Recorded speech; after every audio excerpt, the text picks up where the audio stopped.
Welcome to The Unseen Crowd, a podcast about the people and movements driving change from the margins. Change often begins in places you can't see, where a crowd gathers, carries strategies, and reshapes futures, even when ignored.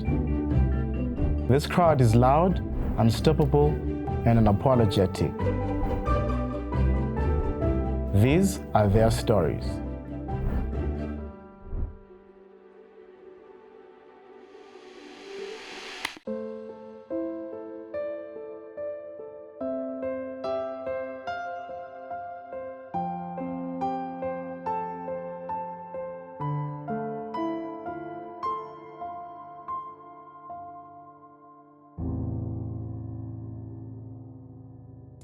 Hi everyone, welcome to the Unseen Crowd podcast. My name is Jonathan. You can call me Jono. So today we're going to be discussing rooting in care. Did you know 40% of human rights defenders in Africa report experiencing burnout and mental health strain within the first 5 years of their activism? This is according to the Frontline Defenders Report from 2022. So before we start, I've got capable guests who've joined me today. I would love them to introduce themselves. But as you're introducing yourself, please tell me one celebrity icon you embody or whom you think portrays care in your eyes. And tell us why. Over to you guys. Shall I go? Shall I start? Oh my God. Okay, so I do not have a celebrity person that I find I embody. But if I could think of one, let me think of them as I introduce myself. My name is Anthony Oluoch. I am the programs manager at Pan-Africa ILGA. And if I were to think of any celebrity, my goodness, I'm drawing a blank on this one. That would be Madonna for some strange reason. Why? Because she's fabulous. That's all. I love that. Thank you. Over to you. Hi, everybody. I am Jolerina Timbo. I'm a programs manager at Positive Vibes Namibia that works with Free to Be Me as a program in the country. I think for me, my embodiment of self-care would be somebody like Jeanette Mock, who is a trans woman who advances and engages around her struggles, talking about it out loud and not suffering within. So I think that is one of the ways in which I'm trying to embody and deal with my struggles in life. Thank you for that. Over to you. Hi, I'm Nurdian Sadalijo. You can just call me Dian. I'm a queer writer and also activist from Indonesia. Thinking about celebrity figures, I think I don't have, but I'm so into Princess Mononoke. It's a fiction character in Princess Mononoke film. I like her because, I think she shows us the true meaning of care in that movie, if you notice that. and then we can discuss about that later. Okay, thank you very much. So yesterday as I was coming here, I was in the plane. Then one of the air hostesses was demonstrating how you put the whole oxygen and all that.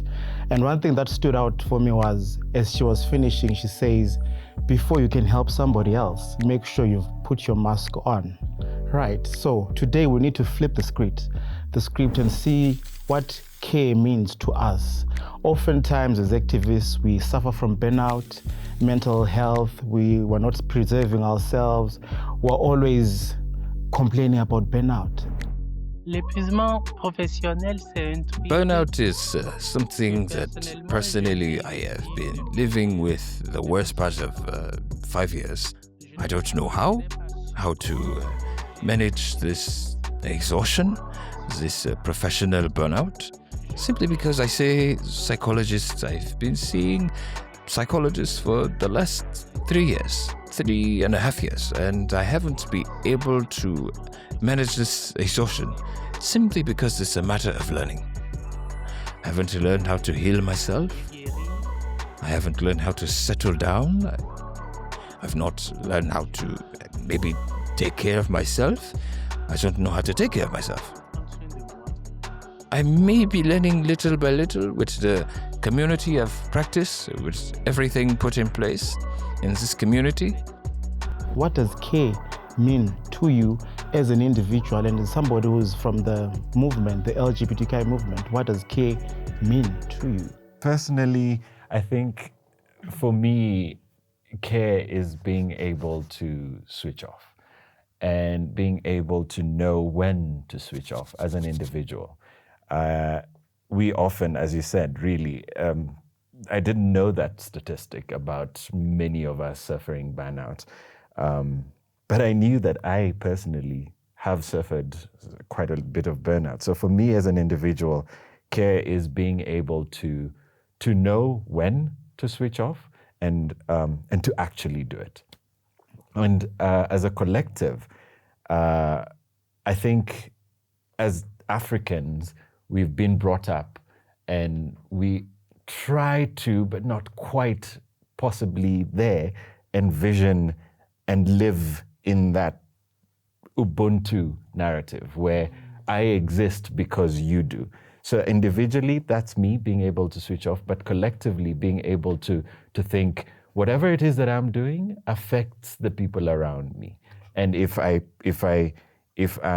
am able to make sure that people around me are okay, then we will collectively be okay. So that for me is what care is. Thank you for that.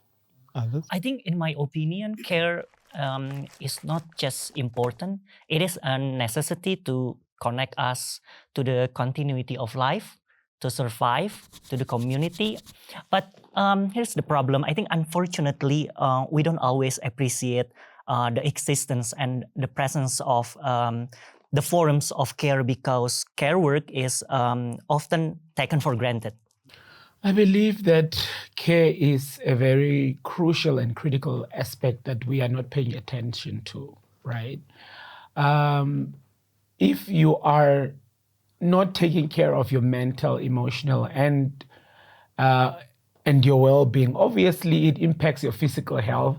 It impacts everything else, financially, economically. Everything else is challenged in your life. And I've learned that from my own personal experience that, sacrificing being called 2:00 in the morning as an activist because there's a crisis, dropping everything, your sleep, everything, waking up at that time to go assist and support communities, it takes a lot out of you. It is good, rewarding work, but it takes a lot out of you in the long term. And we need to find systems of care that are able to say, I've done it this week, can somebody else do it the following week, right? Giving each other responsibility each and other week to be able to balance out the realities of care that we need for ourselves. So I love how we're now naming the problem and we're identifying the gaps and everything. So my next question to us is, why are we not taking care of ourselves? Is it movement pressure? Is it organizational pressure? Is it self-pressure? What's the reason why we're not taking conscious efforts, Is it because it's something that exists, but it's not in our strategic documents? It's not in our practices? What are the gaps, or where are the gaps? I think for me, what I've really been pushing lately is this idea of having policies and ways of dealing with mental health and well-being within workspaces, right? Because it's not incorporated. We are just speaking about it in the open, but it's not practiced. And so that means there is nobody putting in the effort to ensure that staff members are all right, activists are all right. What else can we support them with, right? And I think starting with simple policies that are implementable, that people can pick up and say, this is what our policy says. I think I need a mental health break, right? And when I sit back and look at international organizations that maybe close for a week just for rest or recess, some of us don't have those things, right? And we are like, but why don't we have that part? We are working the whole year, January to December, with no rest, right? Up until it's December, it's close of business, it's now holiday. That's the only time that you actually take time to breathe and think about yourself. But you're not even thinking about yourself during that time. It's family time. You need to offer now your time to family, running around, shopping, cooking, God knows what else, right? So you hardly get the time for yourself to just do you things. I was just actually I completely agree with you that we need to have those policies in place. But and just thinking about going back a bit and asking, the question you've asked is, why are we like this? We have been brought up in a society that says you cannot not be okay. We've been told by our as growing up, we're like, you're a man, you need to not cry, or that kind of thing. A man doesn't cry. A man does not cry, and we internalize these things because of that whole patriarchal way that we've been brought up. We internalize them, and we internalize them even in our organizations, where the organization cannot be seen to be not okay because that's a sign of weakness. And I think it's about time that we tackle that and we go, actually, we are human beings. Actually, we can break. And actually, it is okay to not be okay. And the reason why, I think, in my opinion, is this is how we've been brought up. And we need to start breaking down those systems that we have been brought up under and decolonizing our minds. And as Bob Marley said, emancipate ourselves from mental slavery. And that way we will actually move from the point where we find it difficult to say, hey, I'm not okay today. The point where we find it difficult to actually ask, how are you? And mean it and actually listen, to the point where we have that care that is rooted deep within ourselves without it being performative. So we've got these words: decolonize, feminist approach, intersectionality, all those buzzwords that are really flying around. How do we operationalize them? You spoke about decolonizing. How do we decolonize, Kay? How do we do it at personal level, at organizational level, at movement level? How do we do that?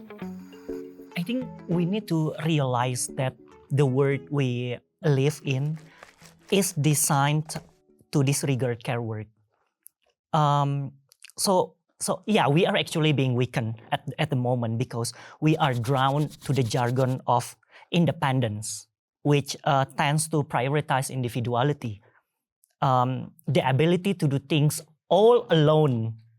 You are activists, you are full of spirit, and you are fighters.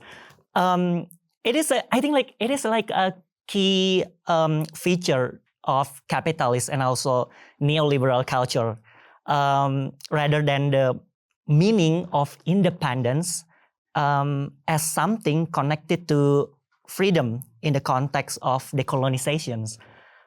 I mean, like, in reality, we can never truly do everything alone.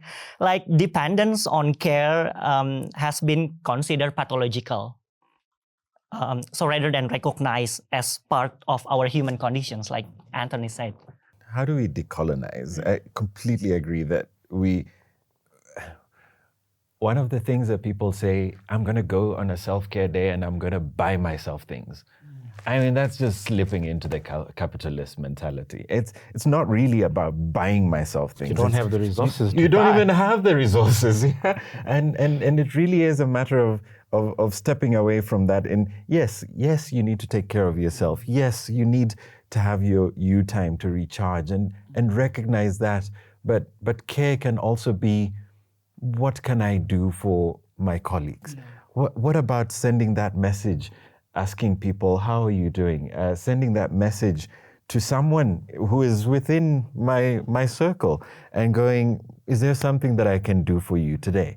You know, how about taking a little load off somebody else? That is also care. And that is a decolonial way of caring. That care does not have to be about spending money, or it doesn't have to be about very individualized senses of existence, but it can be about a collective Ubuntu type of thing. True. And did you know only 2% of global philanthropy goes to LGBTQI+ issues?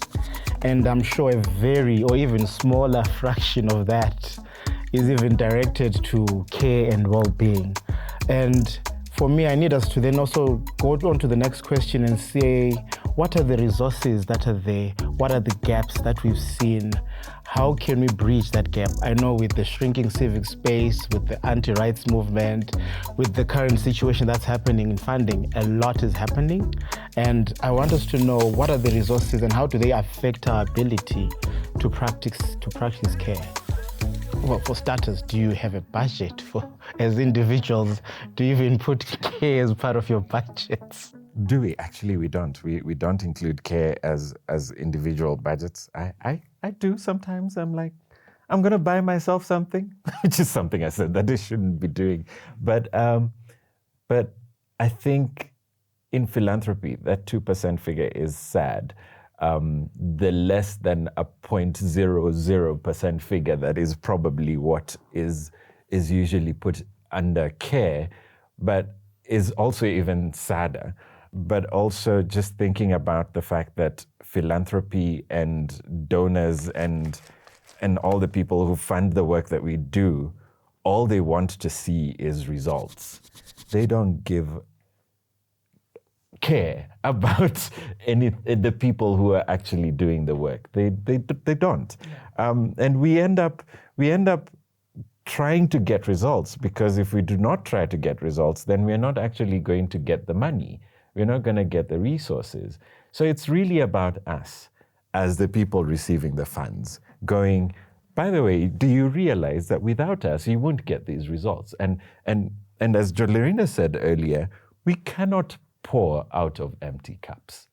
We need to put that clearer. We need to let the donors know. We need to let them know that if you do not fund care, there will be none of us left to do this work that you need us to do to get results.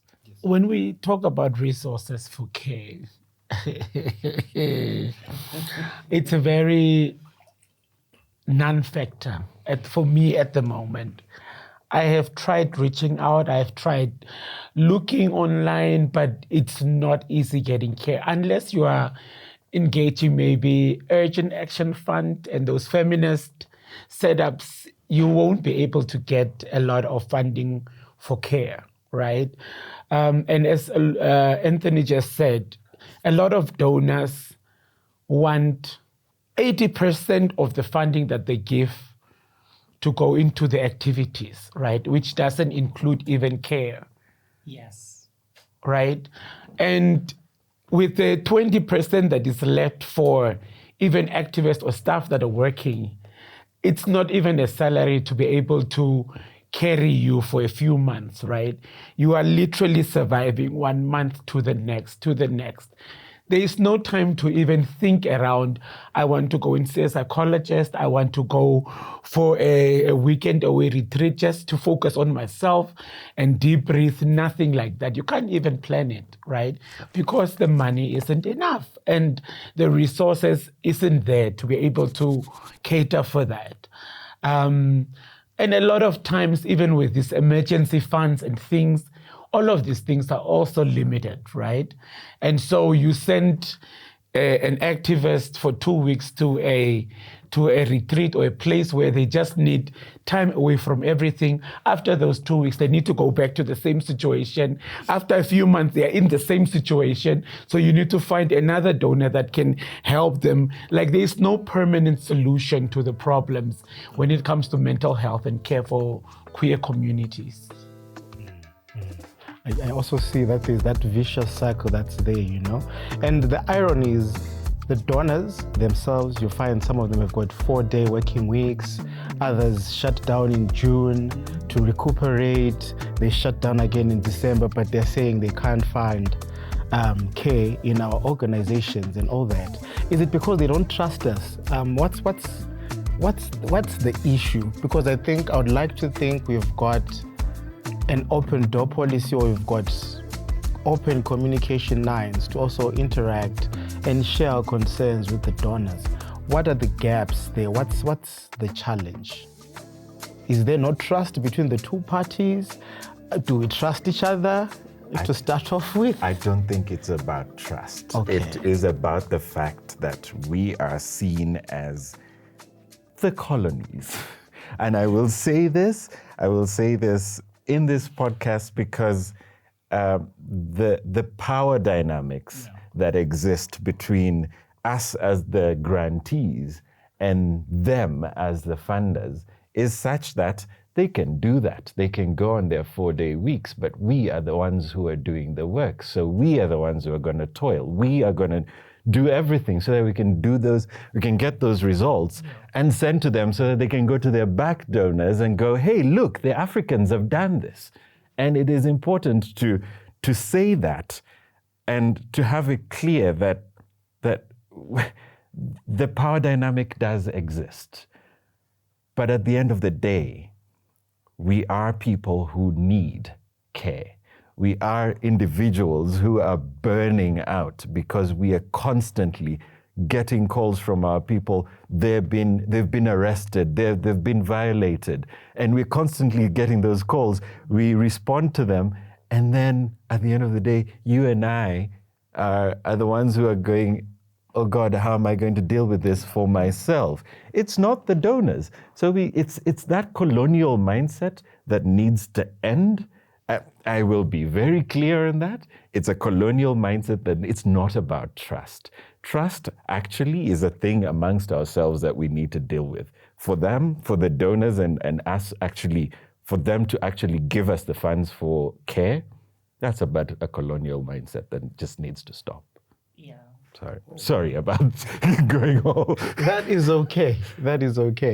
I don't believe there is a sustainability thing if we connect it to the donor's relationship.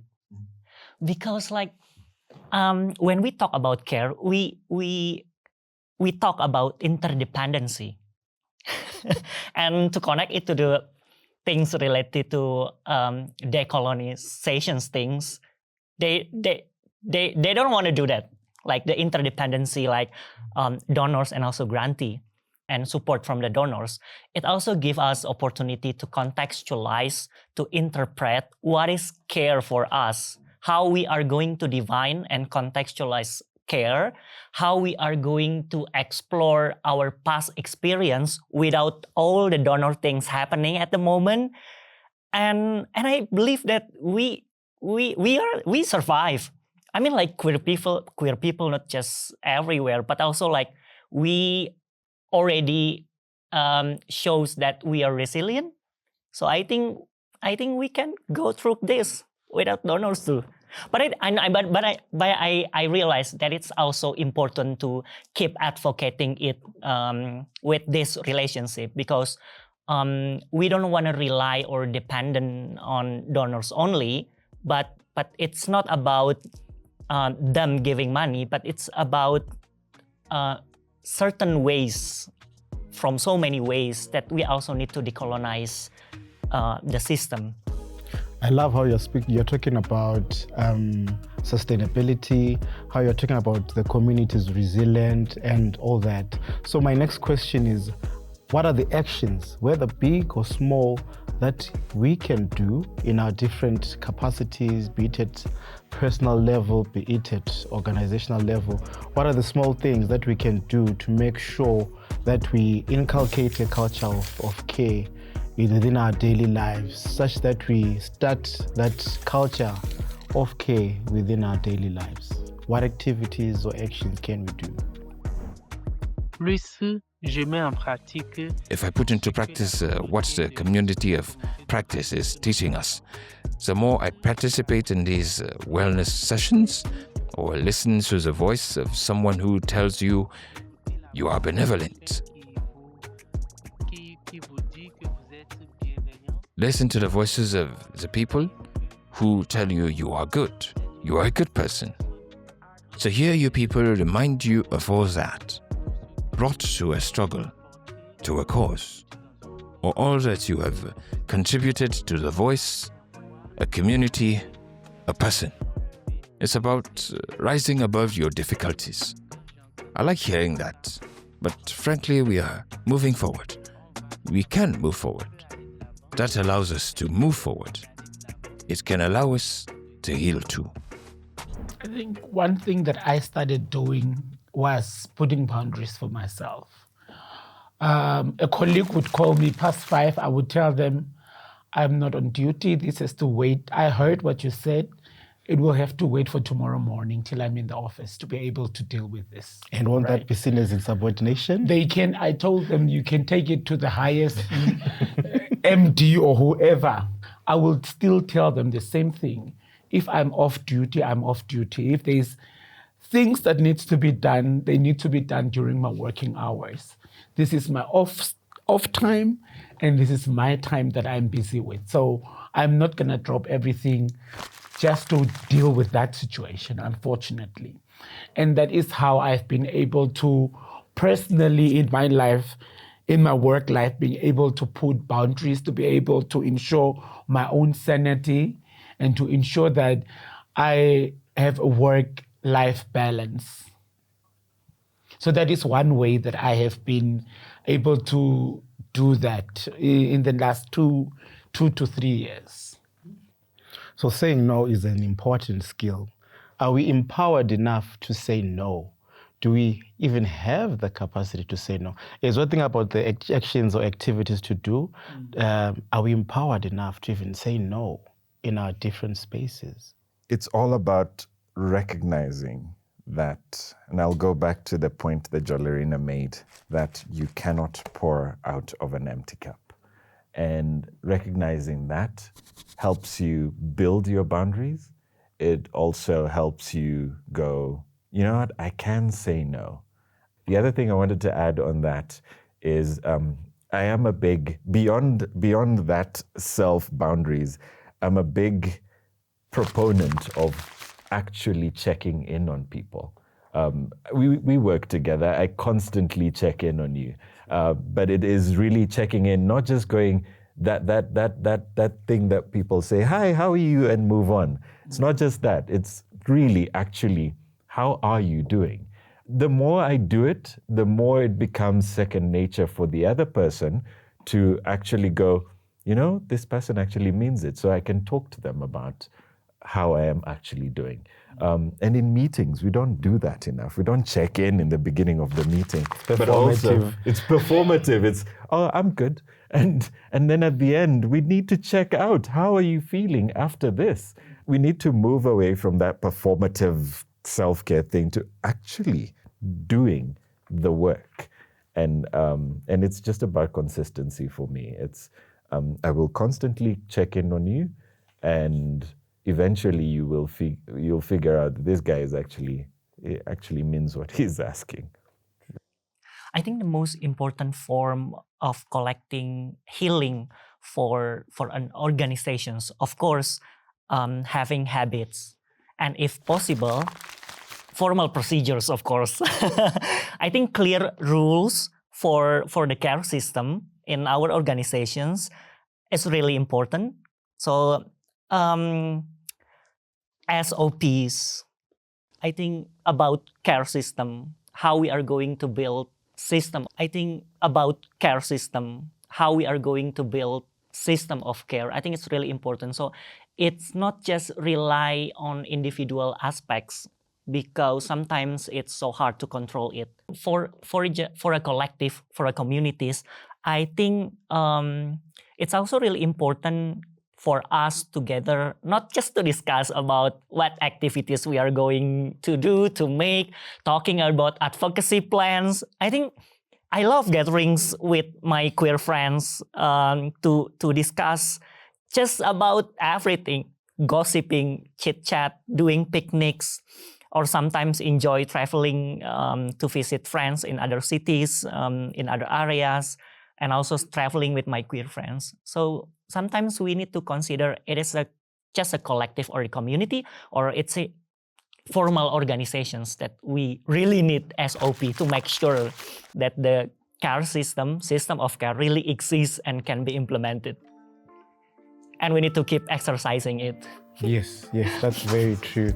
That's very true. Audre Lorde once said, caring for myself is not self-indulgent, it's self-preservation, and that is an act of political warfare. Right, so as we're about to conclude our episode, I think these are some of the things that we need to take back to our communities and really make sure we tell them it's not something that's going to end here. It's not a conversation that's going to end here. And let's take it back to our communities. So as we're about to conclude, like you said, we need to do check-ins. So how are you feeling after this episode? I'm feeling militant now because we talked about donors. I want to go and tell them, hey guys, do the thing, do the work, fund care. But I'm also feeling like I've let out a lot of what was sitting inside me, and it's always a good thing to speak and share about care, and I'm feeling good. All right, thank you. I could murder a donor, but yeah, we're good. Thank you. I believe that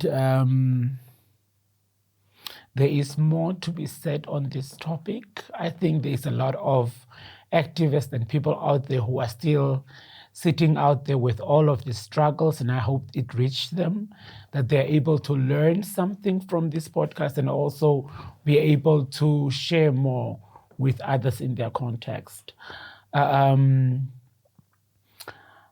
It's not only about the intentionality of self-care, but it's also the action that goes with it, right? Empowering your communities, your staff to be able to be resilient and strong, and also prioritize their own self-care. It's not healthy to sit and allow people to burn themselves out. You are seeing that your colleague or your partner, staff member is burning out, but it's like you are not doing anything. It's like, you know. So I think it is time for action. It is time for intentionality. And it is time that people take ownership and prioritize their mental health and well-being and care. And I hope that this is the beginning of many conversations on care. Oh, is this the end of our conversations? How are you feeling after this conversation? I feel good. I feel cold in this city as a tropic guy. But I think like back to the topic, like the challenging situations is understanding and contextualizing care within the community. I mean, like we recognize that awareness of values and behaviors regarding care emerge from how we understand the community, the movement, the organizations through its language, or how we recognize it as a space, feeling, and also connections. So from there, I think we can gather, rejoice, talk, participate, collaborate, and also celebrate meaningfully and together about how on care, about how we are going to define, to contextualize care, how we are going to implement it, how we are going to keep exercising, asking, facing challenging situations about care. I love the last point which you spoke about, where you're saying there has to be accountability, where we need to hold each other to account. And let's do that. Let's start off with holding ourselves to account, holding our colleagues to account, and holding our movements also to account. And yeah, thank you very much for your time and for coming through. Thank you for hosting us. Yes. It's been lovely. So before we go, I've got a few questions for you. Again? Yes. Yeah. No, it's just a few questions. What is this now? There are prizes. There are prizes to be won. Oh, joy. Yes. If you answer this. I don't do trivia. You don't do trivia? Oh, okay.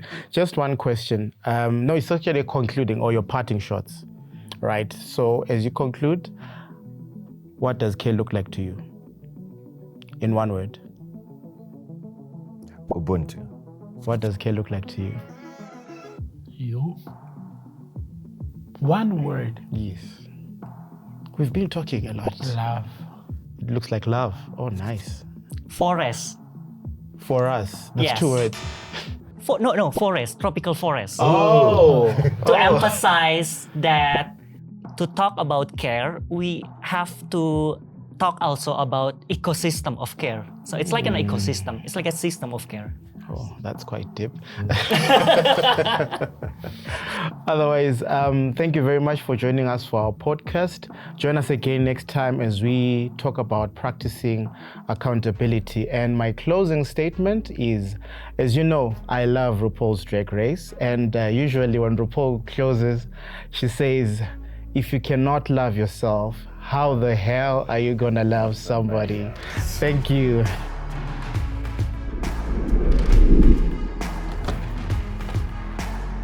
This podcast has been made possible with the support from the Ministry of Foreign Affairs of the Kingdom of the Netherlands through the Power of Pride program, an initiative of COC Netherlands, ILGA Asia and Pan-Africa ILGA, being implemented across 22 countries in Asia and in Africa. The program supports over 250 LGBTQIA+ community organizations to advocate for inclusive laws and policies and strengthen LGBTQIA+ communities and civil societies in Asia and Africa. Please follow us to find out more. Thank you for listening.